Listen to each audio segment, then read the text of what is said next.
अल्लाह ताला ने इंसान को ज़मीन पर अपना खलीफा बनाया और उसके लिए हिदायत, फितरत, शूर और अक़ल के अनमोल तोहफ़े अता किए। इंसान को इल्म अता किया, दिल दिया जो हक़ को पहचानता है, और ज़मीर दिया जो बुराई पर टोकता है। लेकिन उसी के साथ एक ऐसा दुश्मन भी मुकर्रर कर दिया जो इंसान की पैदाइश के आगाज़ से ही इसके ताक़ब में लग गया।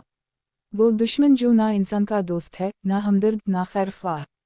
इसका मकसद सिर्फ़ एक है, इंसान को गुमराह करना, उसे अल्लाह से दूर करना, उसे जहन्नम की तरफ ले जाना। वो दुश्मन कोई और नहीं बल्कि शैतान है। शैतान की दुश्मनी इतनी पुरानी है कि जब इंसान की तख्लीक़ का आगाज़ हुआ तो इसकी नफ़रत और हसद ने उसे सजदा न करने पर मजबूर कर दिया। इसने कहा, मैं आदम से बेहतर हूँ, मुझे आग से पैदा किया गया और उसे मिट्टी से। इस गुरूर ने उसे रानदा दरगाह बना दिया। मगर वो इंसान के खिलाफ इंतकाम लेने पर उतर आया। इसने रब ज़ौल जलाल से मोहलत मांगी कि क़यामत तक उसे ज़िंदगी दी जाए ताकि वो आदम की औलाद को गुमराह करे, बहकाए, बगाड़े, वर्गलाए और इन्हीं जन्नत से दूर करे।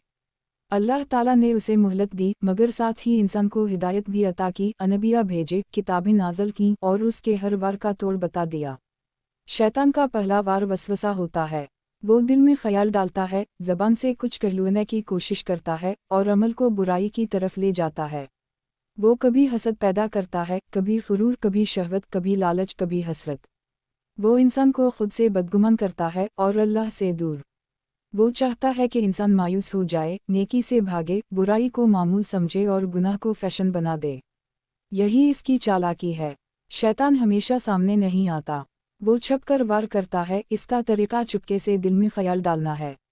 जैसे ही कोई इंसान अल्लाह की तरफ माइल होता है, नेकी की तरफ बढ़ता है, तौबा करता है, नमाज की पाबंदी करता है, कुरान की तरफ आता है तो शैतान चीख पड़ता है। वो कहता है, इसे कैसे वापस लाऊं? फिर वो दुनिया की ज़ीनतें इसके सामने लाता है, इसे दुनिया की फ़िक्र में डालता है, वक्त का ज़िया करवाता है, कभी सुस्ती, कभी नींद, कभी मशगूलियत का बहाना बनाता है। वो चाहता है इंसान अल्लाह से गाफिल हो जाए। शैतान की सबसे बड़ी चाल ये है कि वो बुराई को खूबसूरत बनाकर पेश करता है। वो ज़िना को मोहब्बत का नाम देता है, चोरी को मजबूरी, झूठ को चालाकी, सूद को तिजारत और गुनाह को तरक्की। वो चाहता है कि इंसान बुराई को बुराई ना समझे बल्कि ज़िंदगी का हिस्सा मान ले।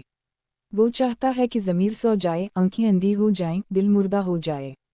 और जब इंसान इतना डूब जाता है कि वापसी का दरवाज़ा बंद नज़र आए तो वो कहा लगाता है और कहता है, अब तो मेरा हो चुका।